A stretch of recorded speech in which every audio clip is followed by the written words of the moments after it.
Hello friends, welcome to CMA Student Corner. Myself Ritika Jangit. Today we are going to start with our second part of CMA Intermediate Financial Accounting AS series.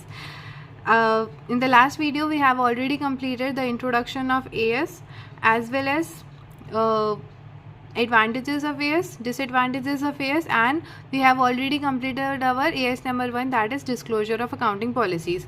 उस video के अंदर अपन ने जितना भी theoretical content था वो सारा complete करा था, साथ ही साथ अपन ने जितने भी अपने स्टडी मटेरियल से रिलेटेड इलस्ट्रेशन थे वो भी से मैंने अच्छे से इन डेप्थ आपको समझाए थे. If you want to watch I will provide you the link in the description below. आज इस वीडियो में अपन क्या करने वाले हैं, आज इस वीडियो के अंदर अपन अपना सेकेंड AS वो अपन डिस्कस करेंगे, that is valuation of inventory.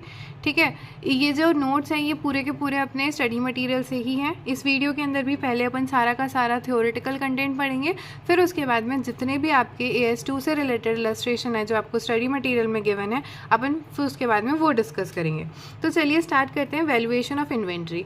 Valuation of inventory से अगर अपन क्या समझते हैं कि अपन जो अपनी इन्वेंट्रीज़ है उनको किस वैल्यू पे वैल्यू करेंगे ये अपन जानते हैं. ठीक है, तो ऑब्जेक्टिव अगर अपन जाने तो क्या होगा. The objective of this standard is to formulate the method of computation है ना, of cost of inventory stock to determine the value of closing stock inventory at which the inventory is shown balance sheet in the till the date and recognition of revenue. देखिए, recognition of revenue क्या कहा है, इसका objective ये है कि अपन इस तरीके से फॉर्मुलेट करें कि किस तरीके से अपन इन्वेंट्री ऑफ स्टॉक या फिर जो वैल्यू ऑफ क्लोजिंग स्टॉक या फिर इन्वेंट्री की जो स्टॉक की वैल्यू होगी वो किस तरीके से अपन कंप्यूटेशन करेंगे, ये अपन को बताता है AS नंबर 2. ठीक है, और वो जो अपन वैल्यू निकालते हैं वो अपन बैलेंस शीट के अंदर फिर लिख देते हैं. ठीक है, अब अपन देखते हैं सबसे पहले कि इन्वेंट्री होती क्या है, लाइक इन्वेंट्रीज़ में क्या क्या इंक्लूड करा जाता है. इन्वेंट्री में 4 चीज़ें इंक्लूड करी जाती है. सबसे पहली चीज़ होती है अपने पास में जो फिनिश गुड्स है, जैसे जो मेरे पास रेडी माल है कि मैं इसको बेचने के लिए रेडी हूँ, या फिर स्टॉक जो मेरे पास सेल के लिए रेडी है जो अपना फिनिश गुड्स कहलाता है.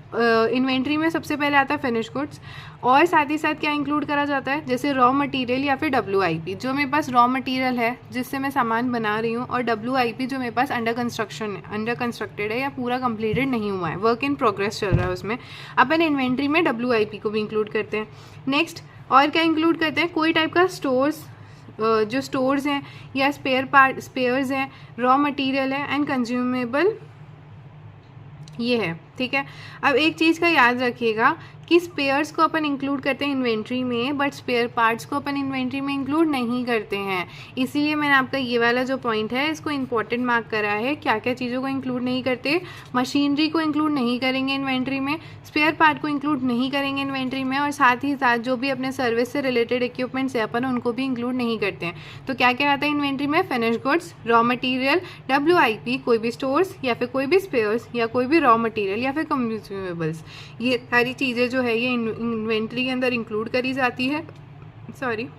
बट क्या इंक्लूड नहीं करा जाता, मशीनरी, स्पेयर पार्ट्स और सर्विस से रिलेटेड कोई भी इक्विपमेंट उनको इंक्लूड नहीं करा जाता.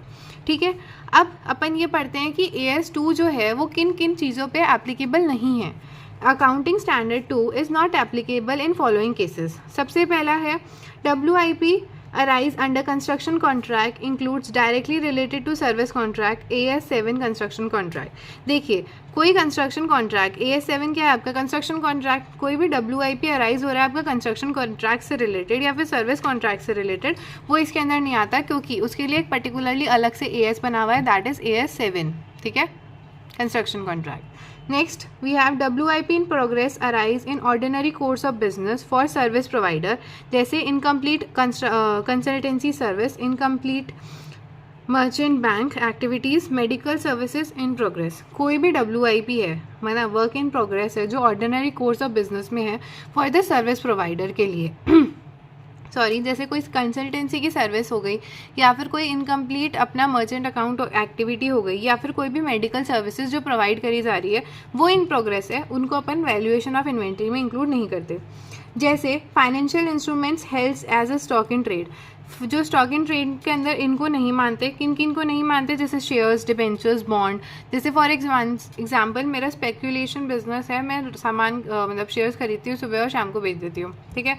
तो इनके केसेस में भी वो जो शेयर्स या फिर जो भी मेरे होगा उसको मैं स्टॉक इन ट्रेड नहीं मान सकती in case of valuation of inventory, ठीक है। तो नेक्स्ट क्या है, प्रोड्यूसर इन्वेंट्री लाइक, जैसे जो इन्वेंट्रीज लाइक जैसे लाइफ स्टॉक हो गई, एग्रीकल्चर हो गया या फॉरेस्ट प्रोडक्शन हो गया, माइनिंग ऑयल हो गया, और या फिर सच, इन सारी चीज़ों को जो है, ये सारी चीज़ों को अपन such inventories are valued at NRV। NRV means net realisable value. ये सारी जो चीज़ें हैं ये NRV पे वैल्यू होती है, ठीक है। Now we have to study inventory consist of. Inventory में क्या क्या कंसिस्ट होता है, इन्वेंट्री में क्या क्या आता है।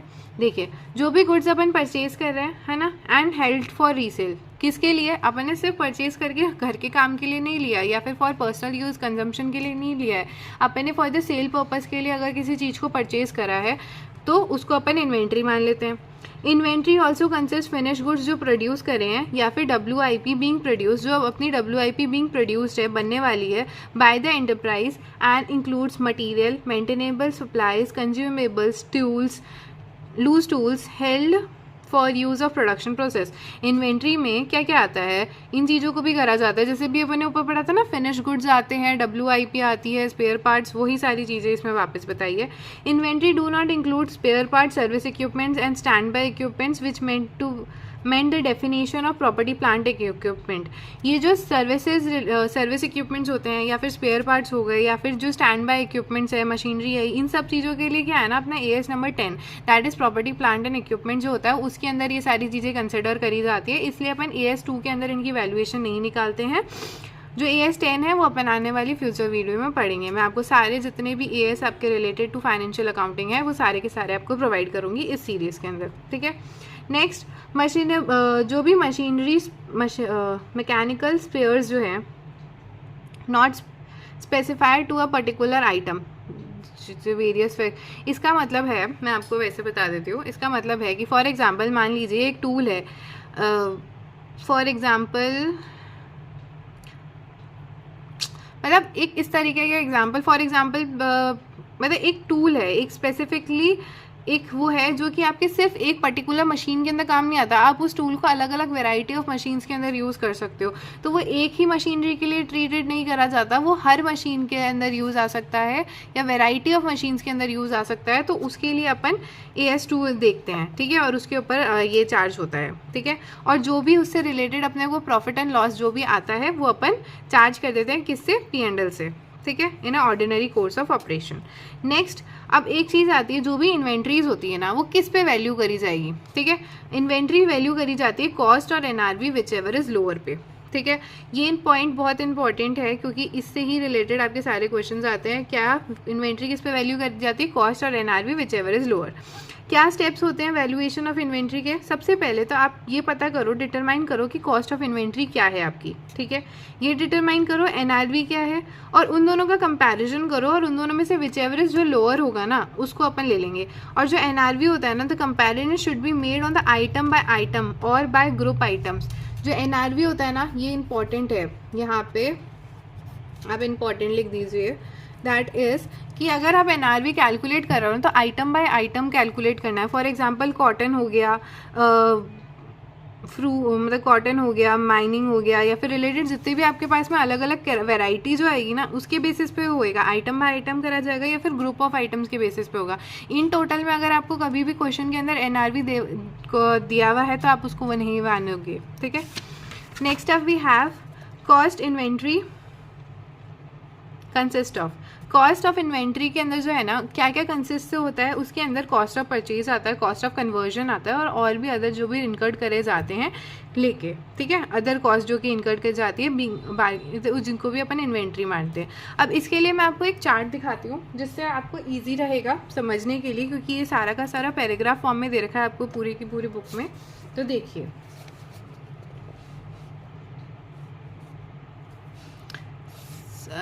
हाँ पूरा आ गया ना, राइट। देखिए कॉस्ट और एनआरवी का क्या है। सबसे पहले अपन देखते हैं कि कॉस्ट कैसे निकलती है। कॉस्ट जो होती है वो आपकी cost of purchase. Cost of purchases में क्या आता है, जो भी अपनी परचेज प्राइस होती है ना, या इम्पोर्ट टैक्स, इम्पोर्ट ड्यूटी या टैक्स फ्राइट, या फिर अपने inwards directly to attributed to the acquisition, मतलब उस जगह पर्टिकुलर पहुँचाने के अंदर जितनी भी अपन को परचेज प्राइस तो अपन देंगे। परचेज प्राइस में अगर कोई इम्पोर्ट ड्यूटी है तो भी उसको प्लस करेंगे। अगर कोई टैक्सेस या फिर फ्राइट है, जैसे फ्राइट इनवर्ड्स सामान को लाने का जो खर्चा हुआ उसको ऐड कर देंगे। और जो भी directly attributed to the acquisition, जहाँ तक सामान को पहुँचाने तक का जितना भी खर्चा होगा उन सबको इंक्लूड करेंगे, तो ये अपने पास आ जाएगी कॉस्ट ऑफ परचेज। अब आता है cost of conversion. Cost of conversion में क्या होता है, कॉस्ट ऑफ कन्वर्जन में दो होते हैं, एक होता है फिक्स्ड ओवरहेड्स होते हैं अपने पास में, और एक होते हैं वेरिएबल ओवरहेड्स।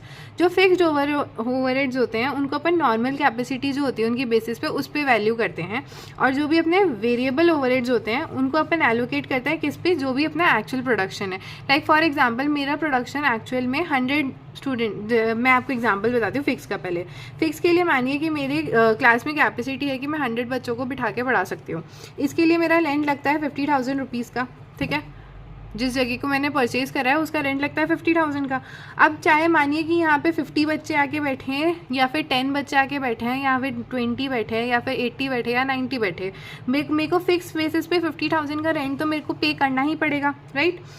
अब ये तो हो गया वो। अब दूसरा आता है वेरिएबल ओवरहेड्स। वेरिएबल ओवरहेड्स जो होता है ना वो एक्चुअल प्रोडक्शन पे ओवरहेड करता है। लाइक फॉर एग्जांपल अगर 100 हो गया ना, तो मैं 100 के अकॉर्डिंग में रेंट जो मेरा चार्जेस लगेंगे, like for example paper sheets हो गई मैं आपको प्रोवाइड करती हूँ, या मेरा स्टडी मटेरियल जो मैं आपको प्रोवाइड करूँगी वो जो होगा वो उस वेरिएबल बेसिस पे आएगा, वो फिक्स नहीं आएगा कि लाइक चाहे अगर फॉर एग्जाम्पल 10 बच्चे आ रहे होंगे तो ऑब्वियस मैं 10 बच्चों के अकॉर्डिंग बुक्स रेडी करूँगी, 50 बच्चे आ रहे होंगे तो 50 के अकॉर्डिंग करूँगी।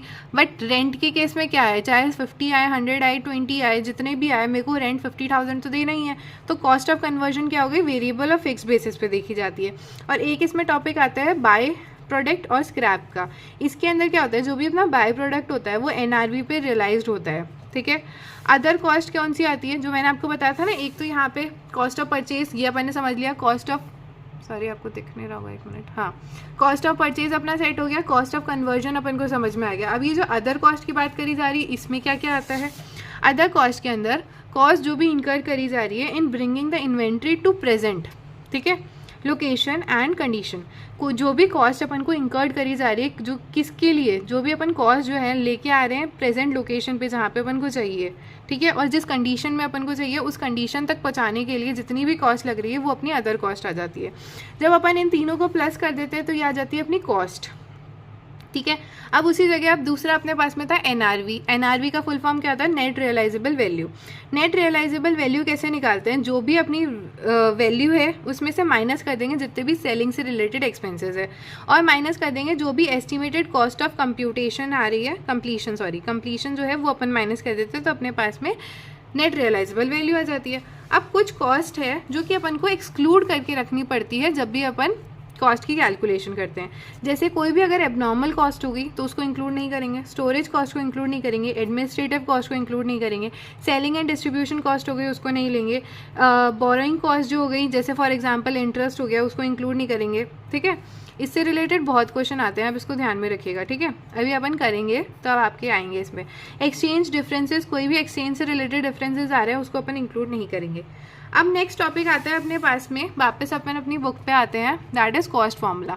कॉस्ट फार्मूला जो होता है ना, इसके अंदर अपन देखा जाए तो 3 बेसिस पे आइडेंटिफाई करते हैं। कैसे, एक होता है स्पेसिफाइड आइडेंटिफिकेशन, एक होती है when specified identification not possible, और एक होता है when practical to calculate the cost, जब अपन के लिए ना मुश्किल हो जाता है कि किस तरीके से अपन कैलकुलेट करें कॉस्ट को, right.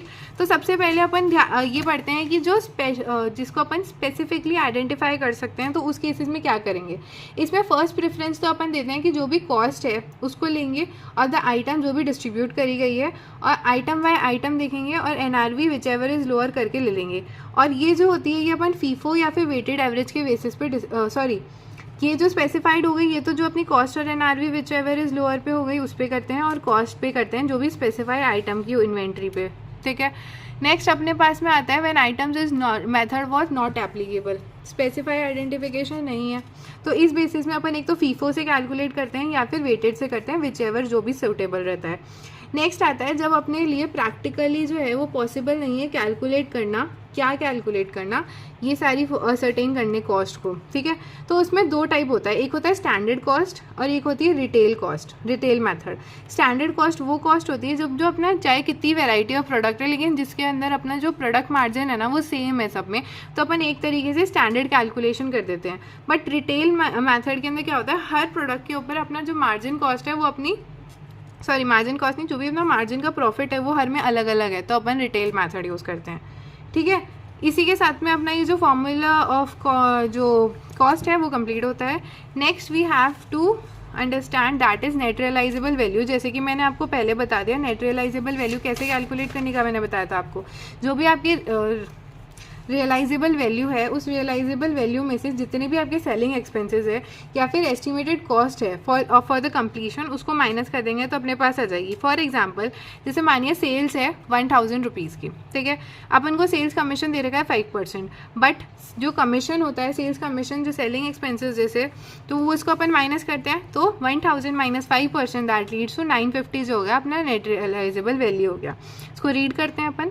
Net realisable value means the estimated selling price in ordinary course of business. जो अपने ऑर्डिनरी कोर्स ऑफ बिजनेस के अंदर सेलिंग प्राइस है उसको देखते हैं, उसमें से क्या करते हैं लेस कर देते हैं जितनी भी एस्टिमेटेड कॉस्ट ऑफ कंप्लीशन है, जितना भी अपन को कॉस्ट कंप्लीशन को करने में लग रही है, and estimated cost necessary for the sale, जो सेल के लिए मतलब selling expenses in simple terms है ना, वो करा। It is estimated on the basis of most realizable evidences at the time of valuation। ये most realizable evidences होते हैं उस टाइम के लिए, ठीक है। और जो नेट रियलाइजेबल वैल्यू होती है वो एस्टिमेट करी जाती है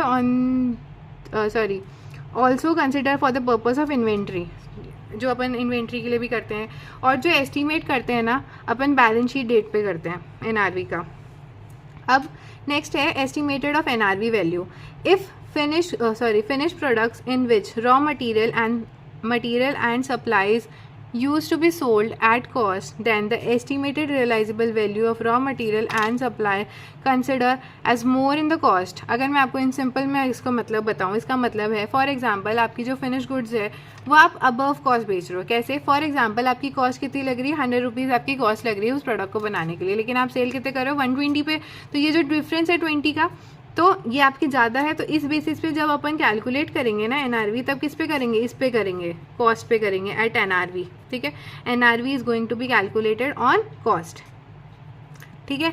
दूसरा क्राइटेरिया आता है जब अपने पास में जो अपनी बिलो कॉस्ट हो रही है, लाइक फॉर एग्जांपल आपकी कॉस्ट लग रही है 100 और आप सेल किस पे कर रहे हो, ये अपनी कॉस्ट हो गई, आप सेल किस पे कर रहे हो, सेल कर रहे हो आप 80 पे, तो रिमेनिंग जो 20 हो गए तो आप किस पे करेंगे, जो भी अपना ये वाली प्राइस होगी ना इसको अपन कहते हैं रिप्लेसमेंट प्राइस, ठीक है, रिप्लेसमेंट कॉस्ट, इस पे अपन वैल्यू करेंगे। तो NRV किस पे कैलकुलेट करी जाएगी, ऑन रिप्लेसमेंट वैल्यू, ठीक है।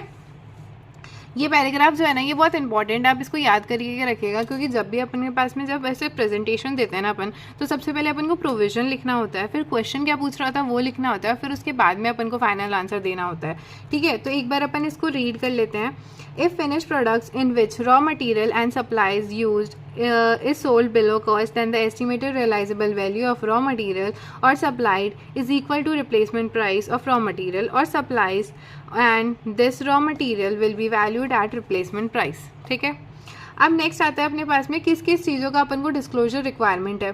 Disclosure requirement in the financial statements किस किस का है, सबसे पहले आता है जो भी अपन अकाउंटिंग पॉलिसी अडॉप्ट कर रहे हैं इन मेजरिंग द इन्वेंट्री को कैलकुलेट करने के लिए जो भी अकाउंटिंग पॉलिसी अपन अडॉप्ट कर रहे हैं पहले वो बताएंगे अपन।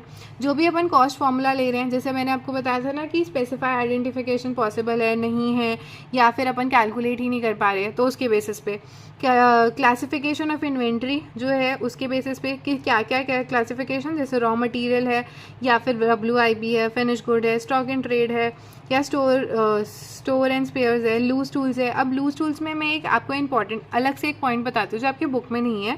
लूज टूल्स में क्या है, अगर वो लूज टूल जो है मोर देन 12 मंथ्स के लिए आपके पास में है ना, तो उसके अंदर जो कैलकुलेशन होगी वो AS2 के अंदर नहीं, वो होगी AS10 के अंदर आपकी। और अगर लूज टूल्स जो है 12 मंथ से कम के लिए है तो उसके इसमें जो आपकी इन्वेंट्री की कैलकुलेशन होगी ना लूज टूल में, वो होगी अपने AS2 के अकॉर्डिंग, ठीक है। और अदर स्पेसिफाइड नेचर अगर कुछ और है तो। इसी के साथ में अपना ये जो AS नंबर 2 जो है वैल्यूएशन ऑफ इन्वेंट्री, वो मेरी तरफ से कंप्लीट होता है। एक बार आई होप कि आप इसको एक बार वापस से रीड कर लीजिए, रिकॉल कर लीजिए, है ना। और फिर उसके बाद में अपन चलते हैं इलस्ट्रेशंस की तरफ जो आपके बुक में दे रखे हैं। तो एक बार आप इनको पढ़ लीजिए, वापस से एक बार पन्ने पलट लीजिए। आई होप आपको सब कुछ याद आ रहा हो।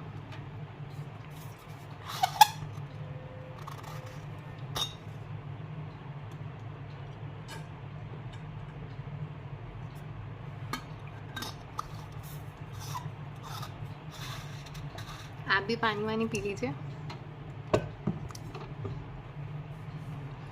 चलिए स्टार्ट करते हैं अपन अपने स्टडी मटेरियल के इलस्ट्रेशन पे, ठीक है। इस आपके स्टडी मटेरियल में इलस्ट्रेशन नंबर 5 से स्टार्ट है। इससे पहले वाले जो इलस्ट्रेशन थे वो सारे के सारे आपके डिस्क्लोजर ऑफ अकाउंटिंग पॉलिसीज से थे, ठीक है। क्या है ये आपके फ्लो लिखा हुआ है, इसको फ्लो को कैंसिल करके यहाँ पे हाउ लिख दीजिएगा क्योंकि लैंग्वेज गलत बन रही है। क्या है सबसे पहला question, how do you deal with the following. On 31 March 2012 the closing stock of Gaurav limited includes 10,000 unit costing 10 rupees, जो कि है 1 लाख रुपए, ठीक है। But the current market price at the date जो है अपना है वो 90, मतलब इन सिंपल सेंस में देखा जाए अगर 10,000 into 10 that is 1 lakh rupees की कॉस्ट है। और एनआरवी कितना है, एनआरवी 90,000 है, तो कॉस्ट और NRV which ever is lower that is 90,000। तो अपना आंसर आ जाएगा ये। यही चीज़ इसमें नीचे एक्सप्लेन कर रखी है, आप इसको रीड कर लीजिएगा चाहे से, बाकी मैंने जो समझाया है वो है, ठीक है। Next up is illustration number 6। From the following information presented by P Limited, ascertain the value of stock to includes the balance sheet। कौन सी अपन को ascertain करनी है जो वैल्यू ऑफ स्टॉक होगी जिसको अपन इंक्लूड कर सके अपनी बैलेंस शीट में। क्या कहा है, cost price of certain stock amount कितने का है 60, कॉस्ट कितनी है 60 की, अपन ने यहाँ पे कॉस्ट 60 लिख दी। Being absolute it can be use for the production purpose after incurring 10,000 rupees for the modification. The same could be used by the byproduct in existing. The purchase price for the amount is 40,000. क्या कहा है कि अपने पास में जो by product है जिसको परचेज करने की प्राइस है 40,000 रुपीज़, बट अपन को मॉडिफिकेशन का भी खर्चा लगेगा। That leads to 40,000 minus 10,000। जो 40,000 माइनस 10,000 क्यों करा, क्योंकि अपन से सेलिंग से रिलेटेड जितने भी एक्सपेंसेस होते हैं वो अपन माइनस करते हैं। अब ये भी अपन ने पढ़ा था, है ना। तो 40,000 माइनस 10,000 दैट लीड्स टू 30,000। तो कॉस्ट और NRV which ever is lower, NRV lower है तो अपन 30,000 पे रिकॉर्ड करेंगे। Next illustration number 7। Illustration number 7 क्या कह रहा है, how will you deal with the following situation. क्या सिचुएशन है बताओ जरा हमें भी, है ना। A company deals in a purchase and sale of timber and has incurred notional interest charges calculated on the paid up share capital and free reserve in the value of stock of timber as a balance sheet date as part of the cost incurred in the timber। देखिए मैंने आपको क्या कहा था, जो valuation of inventory होती है उसके अंदर इंटरेस्ट और बोरोइंग कॉस्ट जो भी होती है वो कंसिडर नहीं करी जाती है। अपन ने वहाँ पे देखा था ना कि कौन कौन सी कॉस्ट इंक्लूड नहीं करी जाती थी, मैंने आपको स्टार मार्क भी करवाया था, तो यही था। तो इसको कैसे लिखेंगे, according to para 12 of AS2 valuation of inventory, interest and other borrowing costs are usually considered as not related to bringing in the inventory to the present location and conditions and therefore usually not included in the cost of inventory. Hence, the valuation of closing stock of timber could not be considered as not in a conformity of with the AS2। ठीक है, ये मतलब AS2 के according सही नहीं है। Next illustration number 8। ये question जो है ये बहुत ईजी है, और मतलब ये क्वेश्चन अगर आपके पेपर में आ गए तो चांदी चांदी है मानिए आप, है ना। क्या है, the company deals with the 3 product, 3 product के साथ में डील करती है A-B-C which is neither similar nor interchangeable, ठीक है। At the time of closing of its account for the year 12-13 the historical cost and net realisable value of the items अपन को दे रखी है। क्या, हिस्टोरिकल कॉस्ट 40, 32, 16 और एनआरवी अपन को दे रखी है 28, 32, 24। अपन को कैलकुलेट करनी है value of closing stock. Closing stock की वैल्यू कैसे निकालते हैं, कॉस्ट और NRV which ever is lower. तो इसमें लोअर क्या है, इसमें लोअर 28 है, इसमें लोअर 32 है, मान लीजिए दोनों में से कोई सा भी, और इसके अंदर सी के अंदर लोअर क्या है 16। इसका लिखा, इसका टोटल करा तो अपने पास में 76 लाख जो है आंसर आ गया। ये प्रेजेंटेशन इस तरीके से, ठीक है। Next up we have illustration number 9। Z Company Limited purchased goods at the cost of 40 lakh rupees in October 2012, ठीक है। Till March 2023 2013 75% stock were sold. अपन ने 40 लाख का स्टॉक खरीदा था जिसमें से 75% का स्टॉक जो है वो बिक चुका है 2023 तक, 2013 तक। तो 40 मतलब 40 इंटू अगर अपन 75 करें दैट लीड्स टू 30 का स्टॉक बिक चुका है। मतलब कितने का स्टॉक बचा है? 10 लाख रुपीज़ का स्टॉक बचा है। ठीक है, और कंपनी ने भी यही करा है कि क्लोजिंग स्टॉक 10 का बचा है। मतलब चलो ये सही है, इनको आता है, अपने जितना आता है इनको। The expected sale value is 11 lakh, है ना। तो अपन को बता रही है एक्सपेक्टेड कितनी है, 11 लाख है, और कमीशन चार्ज करना पड़ेगा 10%। अच्छा, तो एनआरवी कितनी हुई? एनआरवी हो गई 11 लाख। 11 लाख में से माइनस करेंगे 10%। 10% क्यों? क्योंकि कमीशन चार्जेस है जो कि रिलेटेड टू सेल्स है, तो सेल्स एक्सपेंसेस माइनस करते हैं। 11 lakh minus 10% that leads to 9,90,000 rupees. और कॉस्ट है अपने पास में 10 लाख रुपये। इन दोनों में से विच एवर इज लोअर लिया तो अपन एनआरवी पे वैल्यू करेंगे क्लोजिंग स्टॉक को, किस पे? That is 9 lakh. एनआरवी पे वैल्यू करेंगे दैट इज़ 9,90,000 रुपीज़ पे। ठीक है, यही यहाँ नीचे लिखा है थ्योरेटिकल बेसिस पे। नेक्स्ट अब वी हैव इलस्ट्रेशन नंबर 10। ठीक है, ये इलस्ट्रेशन इंपॉर्टेंट है, एक बार इसको अच्छे से पढ़िएगा। How would you deal with the following in the annual accounts of company for the year ended 31 March 2013? The company has to pay declared cotton clearing charges over and above the negotiation price for asking delayed delivery of cotton from supply of godown. Company regulates includes the chargeable of valuation closing stock include कर रही है, क्या include कर रही है? nature of interest, और exclude कर रही है closing stock। अब उन्होंने सोचा है कि अब से हम exclude करेंगे जो भी अपना इंटरेस्ट चार्जेस होंगे उसको एक्सक्लूड करके चलेंगे, और उससे क्या हुआ, अपना प्रॉफिट जो है वो डिक्रीज़ हो गया 7.60 से। ठीक है, तो देखिए पहली बात तो ये आती है कि जो भी interest and other borrowing cost होते हैं अपन को उसको यूजुअली कंसिडर ही नहीं करते जब भी अपन वैल्यूएशन ऑफ इन्वेंट्री करते हैं। ये मैंने आपको पहले भी बताया था और स्टार मार्क भी करवाया है। तो जो कंपनी पहले कर रही थी वो गलत कर रही थी, और बट अब जब वो इंक्लूड नहीं करना चाह रही है उसको, तो वो सही काम करने लगी। तो अकॉर्डिंग टू मी अब अच्छा हो गया, और अगर प्रॉफिट जो उनका आ रहा है उसके अकॉर्डिंग उसको डिस्क्लोज कर देंगे अपन। क्या लिखेंगे? एज पर para 12 of AS12 valuation of AS2 valuation of inventory, interest and other borrowing costs are usually considered as not related to bringing the inventory to their present location and condition, and are therefore usually not included in the cost of inventory. Thus it becomes quite clear that the declare cotton clearing charges which were treated in the nature of interest must be excluded while valuing closing stock as per the provision of AS2, and it is not in the compliance with the AS2 which was done up to 2011 but from the year 2011 to 12 the company decided to change the earlier view and decided to exclude the value of जो interest वाली है उसको include कर रहे हैं, और no doubt ये compliance में देता है जो अपना AS2 के अकॉर्डिंग। तो फिर इस रिजल्ट के अंदर जो 7.6 लाख रुपीज़ है इसका जो भी है उसको डिस्क्लोजर रिक्वायरमेंट होगा, और अपन ने फर्स्ट चैप्टर में भी फर्स्ट वीडियो में भी पढ़ा था जो डिस्क्लोजर होता है एज़ पर AS1 अपन को किस में करना होता है? नोट्स टू अकाउंट में, वही ये बोला है। ठीक है, next illustration number 11। Illustration number 11 क्या है? Deals with old colour TV के अंदर डील करता है। 4 टाइप की टीवीज़ है पर्टिकुलरली। फर्स्ट है अपने पास में ODR की, फिलिप्स की, EC की, सोनी की है, और अपन को टोटल दे रखा है। ठीक है, कॉस्ट प्राइस दे रखी है और एक्सपेंसेस जो इनकर करे जा रहे हैं एक सेलेबल कंडीशन में लाने के लिए, और नेट रियलाइजेबल वैल्यू दे रखी है। अब देखिए जब तक टोटल कॉस्ट कैसे आएगी, जो भी कॉस्ट होती है उसके अंदर अपन जितनी भी कॉस्ट अपन को इनकर करनी पड़ रही है किसके लिए, जब तक अपन बेच नहीं पा रहे सेलेबल कंडीशन तक लाने के लिए अपन उनको निकालते हैं, तब अपने पास में आती है जो भी कॉस्ट होती है, कॉस्ट ऑफ परचेज।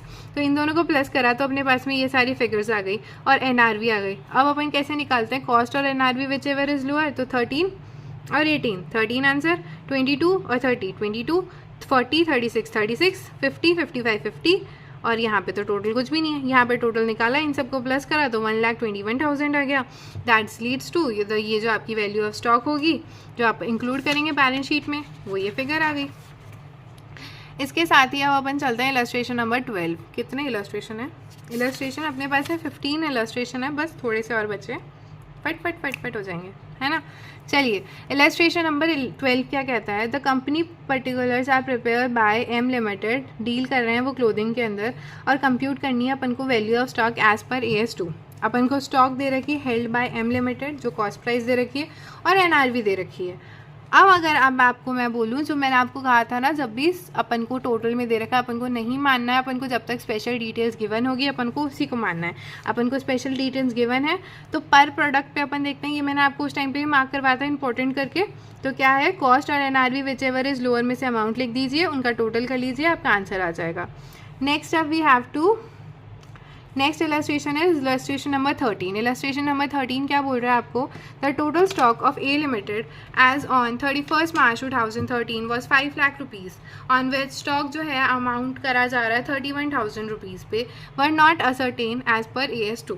अपन को टाइप ऑफ प्रोडक्ट्स बता रखे हैं, कॉस्ट ऑफ मटेरियल दे रखी है, प्रोडक्शन एक्सपेंसेस जो इनकर करे हैं अपन ने वो दे रखे हैं, सेलिंग एंड डिस्ट्रीब्यूटेड एक्सपेंसेस दे रखे हैं टू इनकर्ड, है ना, और अपन को एस्टिमेटेड सेलिंग प्राइस दे रखी है। ये जो है ये अपनी परचेज कॉस्ट है, ये कॉस्ट ऑफ कन्वर्जन है। Cost of conversion purchase cost plus करते हैं तब अपने पास में कॉस्ट आती है ना, और अदर कॉस्ट भी, बट अदर दे नहीं रखी। रियलाइजेबल वैल्यू में से जब भी अपन सेलिंग एक्सपेंसेस माइनस करते हैं तो अपने पास में क्या आता है, अपने पास में NRV आता है। तो कॉस्ट और NRV which ever is lower करके अपन सॉल्यूशन करेंगे। तो देखिए ये मैंने आपके लिए वहाँ पे A और B लिख दिया था, इस तरीके से अपन ने करा, टोटल में 31,000 आ गया, ये अपना आ गया वैल्यू ऑफ स्टॉक। ठीक है, next up is illustration number 14। X limited ने प्रेजेंट करी है following particulars as on 31 March 2013। Compute करनी है value of stock on 31 March 2013 की। टोटल कॉस्ट दे रखी है, कॉस्ट कितनी है मटेरियल की 50 है, पर यूनिट 12 है। मैन्युफैक्चरिंग इनपुट दे रखी है, टोटल कॉस्ट है अपने पास में, प्रॉफिट दे रखा है और सेलिंग प्राइस दे रखी है। On 31/3/2013 selling price was gone down, कम हो गई, कितने 70 पे चली गई। ठीक है, price of raw material has gone down to 8, ठीक है, पर यूनिट 8 पे चली गई। एंड द स्टॉक जो है 6000 यूनिट्स का अपन को कैलकुलेट करना है कि क्या होगा। देखिए पहली बात तो कॉस्ट कैसे निकलेंगे, 6000 यूनिट्स है, किस पे करेंगे, कॉस्ट पे इंटू करेंगे तो अपने आ गया 4,80,000। और NRV कितना लोअर पे चला गया ना, वो 100 से 70 पे, तो 6000 इंटू 70 करा तो अपने पास में आ गया 4,20,000। इन दोनों में से विच एवर इज लोअर लेंगे अपन। ठीक है, तो लोअर क्या है 4,20,000, तो अपन रिकॉर्ड किस पे करेंगे 4,20,000 पे। ठीक है, लैंग्वेज अपडेट कर लीजिएगा। नेक्स्ट है अपने पास में इलस्ट्रेशन नंबर 15। इलस्ट्रेशन नंबर 15 क्या कहता है, raw material were purchase at 100 kg, price of raw material were decline, जो प्राइस ऑफ रॉ मटेरियल है वो कम हो गई है। द फिनिश गुड्स जो है in which the raw material is in वो बिलो कॉस्ट है। मैंने आपको क्या कहा था, जब भी बिलो कॉस्ट होता है तो किस पे लेते हैं, रिप्लेसमेंट कॉस्ट पे लेते हैं। 10,000 kg है, किस पे गई है अपनी बिलो होके 80 हो चुकी है। ठीक है, ये यहाँ पे लिखा है रिप्लेसमेंट कॉस्ट इज 80, तो 10,000 इंटू 80 करा तो 8 लाख जो है वो आपका आंसर आ जाएगा। ठीक है, next in a production process normal waste जो होता है वो 5% होता है। ये इंपॉर्टेंट है ना, ये पास्ट ईयर के क्वेश्चन का क्वेश्चन है। ठीक है, नॉर्मल प्रोडक्शन प्रोसेस कितना है, नॉर्मल वेस्ट है 5% ऑफ इनपुट दैट इज, ठीक है, और 5000 MT जो है वो आपका इनपुट है। तो नॉर्मल वेस्ट कैसे निकलेगा अपना, 5000 इंटू 5% दैट इज 250। ठीक है, और फिर 300 जो आपके पास में टोटल वेस्टेज दे रखा है उसमें से माइनस कर देंगे 250, तो रिमेनिंग जो 50 आई है उसको 1000 से इंटू कर देंगे तो अपने पास में एबनॉर्मल आ जाएगा और उस चीज़ को अपन P&L से चार्ज कर देंगे। राइट, एक बार आप इसको देख लीजिएगा, है ना। लास्ट क्वेश्चन जो आपका स्टडी मटेरियल का है दैट इज़ पर केजी आपको फिनिश गुड्स दे रखी है दैट इज़ 100, 20 और 10। आपको फिक्स प्रोडक्शन चार्जेस दे रखी है नॉर्मल कैपेसिटी पे जो कि है 10 लाख की। तो 200 kgs की फिनिश गुड्स बतानी है अपन को। सबसे पहले तो 100 + 20 + 10 करा, और ये जो 10 है ये कहाँ से आया आप सोच रहे होगे, ये 10 आया अपने पास में 10 लाख यूनिट्स है 1 लाख पे, तो 10 lakh divided by 1 lakh is equals to 10, और 10 अपन ने यहाँ लिख दिया। इसका टोटल निकाला 140 आया, और 140 को अपन इंटू कर देंगे 2000 से, दैट लीड्स टू 2,80,000 रुपीज़ आपका आंसर आ जाएगा। इसी की जो थ्योरी है वो आप यहाँ पढ़ सकते हैं, सेम है, मैंने शॉर्ट में बता दिया आपको। ठीक है, इसी के साथ में जो मैंने पूरा का पूरा आपको जो है valuation of inventory related to AS number 2 जो है मेरी तरफ से कंप्लीट होता है। अगर आपको मेरी वीडियो अच्छी लगी हो, मेरा पढ़ाने का तरीका अच्छा लगा हो, तो आप प्लीज़ इस वीडियो को लाइक, शेयर एंड सब्सक्राइब ज़रूर दीजिएगा। और चलिए अब अपन मिलते हैं नई वीडियो के अंदर with a new AS। Okay.